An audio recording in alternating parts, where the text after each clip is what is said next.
Hello everyone, I hope you're all keeping well and enjoying this wonderful weather. Today we're going to have a story about Jack and the Beanstalk.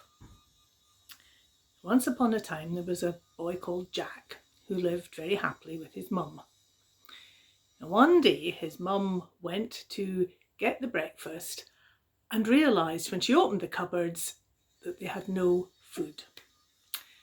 She went to her purse so they could go and buy some food, and empty. The only thing that they had to sell was Daisy the cow.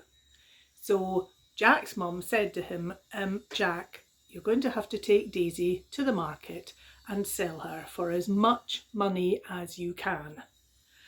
And Jack said, oh Mum, Daisy. And Daisy said, moo. And his mum said, yes, I'm sorry Jack, we're going to have to sell Daisy. So Jack and Daisy set off for market. And they hadn't got to the market when they were met by an elderly lady sitting at the side of the road who said, oh, that's a very splendid cow you've got there. Are you taking her to market? And Jack said, yes, I'm going to have to sell her. And Daisy said, moo.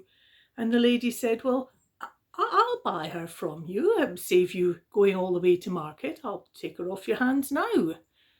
And Jack said, oh, all right, I want a good price for her. How much are you going to give me? And the lady said, oh, I'm going to give you the best thing that anyone could give you. More than money. Jack said, more than money? And she reached into her pocket and she held out some beans. And Jack said, beans? Well, what, would I eat them? And she said, no, these are magic beans. These beans will make you richer than you'd ever dreamed possible. All you need to do is plant the beans in your garden and wait and see what happens. Now Jack remembered what his mum had said, which was get as much money as you can for Daisy. But this was quite tempting and never one to go with the easy way. Jack said, all right, I'll take the beans. Here's Daisy. Bye, Daisy. Moo, said Daisy. And the lady said, don't worry, I'll look after Daisy. Bye. And Jack went off back home. When he got back home, his mum said, did you sell Daisy? And Jack said, oh yes, Mum, I sold Daisy. And she said, what did you get for her? And he put his hand in his pocket and very proudly brought out the handful of beans. And his mother looked at them and said, beans? What am I meant to do with those? And Jack said, well, what we have to do is plant them. I'll give you plant them, said his mum. Off to bed. There's nothing to eat and I'm in a really bad mood. So Jack went off to bed and his mother opened the window and threw the beans into the garden. Plant the beans, magic beans, she said. Oh, what are we going to do? The next morning, when Jack woke up, he thought, there's something odd. Because usually when he woke up, he could see the sun streaming into his bedroom. But today it wasn't, it was still quite dark. He got up and he looked out the window and there, instead of a view of the fields, there was a huge plant. Oh, it must be a magic beanstalk, said Jack. And he got into his clothes and he rushed outside and he looked at the ground and he looked up. And he couldn't even see the top of the beanstalk because it was right through the clouds. And he went in and he said, Mum, I'm going out. And she said, where are you going? She was still a bit peeved about those beans. And he said, well, have you seen what's in the garden? And she said, no. And she went out and, oh my goodness, what is it? And Jack said, well, it's a magic beanstalk, Mum. I'm going to climb it. I'm going to see where it goes. Oh, it was ridiculous, said his mother, and went back inside, still in a bit of a huff. Jack didn't go up the beanstalk alone. He took some of his busy bee friends with him.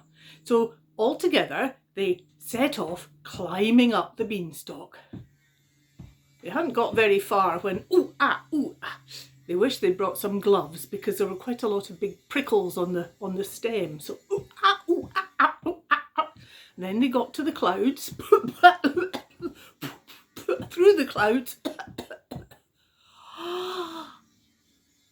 to a magic land, which looked like cotton wool and snow and candy, and it was just magical. Could they walk on the clouds? There's one way to find out. And they could. They started to walk through the clouds, which puffed up round about them. And they hadn't gone very far when Jack said, "Do you know what, everyone? I'm really, really hungry. I haven't eaten for ages." And one of his friends said, "Well, look over there. It looks like a big house or a castle. Will we go and see if there's anyone in? Maybe they'll give us something to eat." So Jack and his friends set off to what was actually a big cloud castle, and they knocked on the door and they waited. And they waited.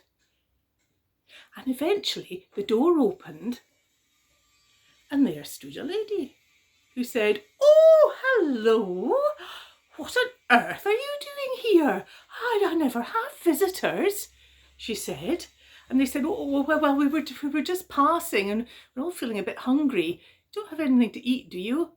"No," she said. "Oh, yes, come in. I'm cooking." Oh, this lady loved cooking, but she was very, very bad at it. However, the children didn't know that yet. "Come on in," she said. "Sit down. Now, I'm just making burnt sausages and pan-stuck beans. Would you like some?" And the children said, "Burnt sausages and pan-stuck beans?" But they were all very hungry, and they said, "Oh, yes, that would be lovely." So the lady brought a big platter of very burnt sausages and sort of lumpy burnt beans, which they, "Ooh, lovely," they said, and they ate this. And they were just sort of finishing off when suddenly the whole place began to shake, and they heard thump, thump, thump, thump. And the lady said, "Oh, it's my husband. He's a giant. Well, go and hide. Go find a corner. Find underneath the table, underneath the couch. Just don't let him see you." And from their hiding places, Jack and his friend saw a huge man coming in. "Fee, fo, fi, fum. I smell some busy bee children. Be they alive or be they dead, I'll grind their bones to make my bread," he said. "Oh, don't be silly, dear," said his wife. "You're just imagining it. You're hungry. What you're smelling is burnt sausages and pan-stuck beans." "Oh, goody," said the giant, and he sat down at the table, and his wife brought him a big, big platter of burnt sausages and pan-stuck beans, which he started to eat in a rather disgusting manner until he'd finished it all off. "Oh, that was lovely. Now," he said, "just to perfect this experience, bring me my bag of gold." So his wife went off and she brought a huge big sack, which he opened, and he started to count out coins of pure gold. 1, 2, 3, 5, 7. Oh, that's not right. Put them back, start again. 1, 3, 2, 6. Oh dear. The giant wasn't very good at counting, and eventually he gave up trying and he went to sleep. Now, while he was snoring away, Jack and his friends tiptoed out of their hiding places, and each took one of the large coins of gold, and they tiptoed to the door, and they opened the door, and they went out, and they went through the clouds, and they got to the top of the beanstalk, and clutching each a coin of gold in one hand, they managed to down the beanstalk into Jack's garden. And Jack's mother came out when she saw them appearing, and they said, look what we've got gold. You'll never be poor again. None of us will ever be poor again. And she had a huge pile of gold coins. They now had more money than they knew what to do with. But Jack and his friends craved the adventure. And not long after that, they decided they went back up the beanstalk, forgetting their gloves again, through the clouds, then onto the clouds and to the castle, and the wife came to the door. Oh, hello, you again, and you come. You're lucky I've been cooking again. Oh, good. They weren't quite so hungry now, but anyway, it seemed rude to decline her hospitality. What have you been making today? They said. Oh, it's my husband's favourite. What is it? It's a Brussels sprout crumble with chocolate and asparagus sauce. I've been practising. Oh dear, said the children as they put the horrible gloopy, sticky, claggy mixture into their mouth. Oh, lovely. And then once again, the whole place began to tremble, and thud, thud, thud, thud, thud. They knew what to do. They all went and hid. Fee, fi, fo, fum. Oh, I smell some busy bee children. Be they alive or be they dead, I'll grind their bones to make my bread. Oh, don't be silly, dear. It's just your favourite pudding. Oh, is that Brussels sprout crumble with chocolate and asparagus sauce by any chance? Oh, yeah, that's right, dear. So the giant sat down and tucked into his crumble, and then he said, what will just finish this off nicely is if you bring me my hen that lays the golden eggs. So the wife brought along a hen which went, and out came a golden egg. Said the hen, another one. And as the hen clocked and laid, the giant fell asleep. Jack and his friends again tiptoed out. Between them they managed to hold the hen's beak so it didn't quack. And off they went, out the door, through the clouds, down the beanstalk and into the garden. Well, even if the gold coins were gone, they now had a ready source of gold. Surely Jack did not go back up the beanstalk. Jack went back up the beanstalk with his friends, just for this, he said, just for one last time, Mum, and then never again, never again. All right, said his mother. Off they went. They remembered their gloves this time, and up they went up the beanstalk, do, do, do, do, do, do, do, do, do, through the clouds,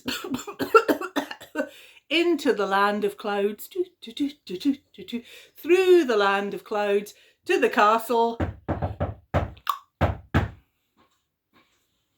Oh, I was hoping it was you. In you come, everyone. I've got a real treat for you today. Oh, lovely, said Jack and his friends. What's a real treat today? I'm doing deep fried socks. Pardon? Yes, deep fried socks. Oh, it's an old family recipe. In you come. Oh, they couldn't believe it. On the huge platter were some massive socks, obviously the giants, deep fried. So they'd pick them up and they really couldn't take the deep fried socks, which they were lucky because they were interrupted by the whole place shaking. Thump, thump, thump, thump, thump, thump, thump, thump. Oh, well, you know what it is. Busy bee children, I can smell them. Where are they? And his wife said, oh, no, dear, there are no busy bee children. What you're smelling is... And the giant said, deep fried socks. She said, yes, deep fried socks. Woohoo, said the giant. Bring it on. So on came the socks, and the giant ate one sock,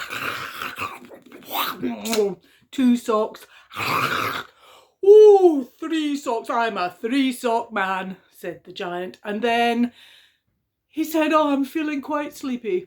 I would like to listen to my golden harp that plays all on its own. So the wife brought on the most beautiful golden instrument, a harp with fine strings of filigree, which the giant listened to. He closed his eyes and the harp played all by itself. The giant was soon in a very deep sleep. Jack and his friends thought this was wonderful. Oh, a musical instrument that plays all by itself and such sweet music. They tiptoed out from their hiding places.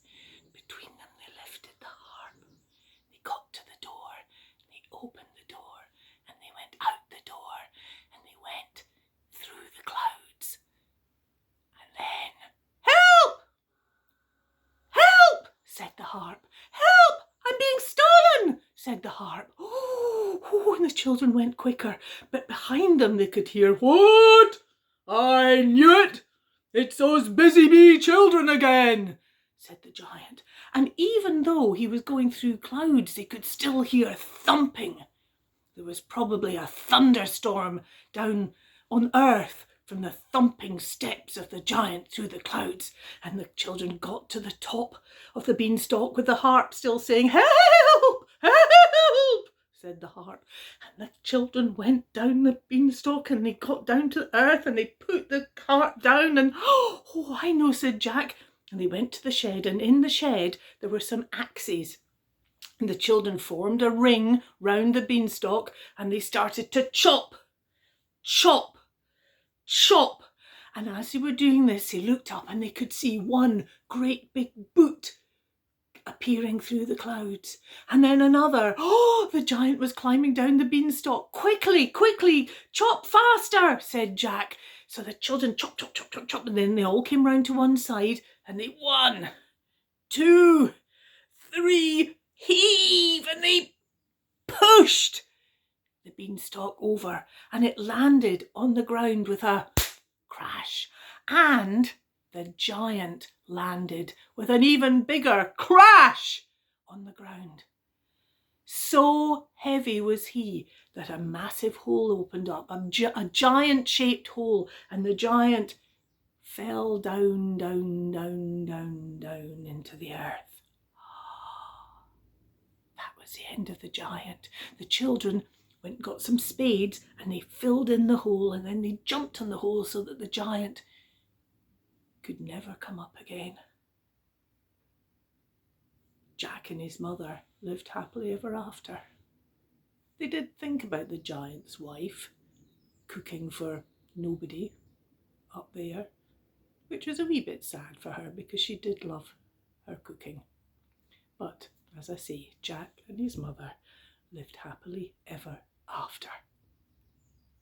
And that was the busy bee version of Jack and the Beanstalk.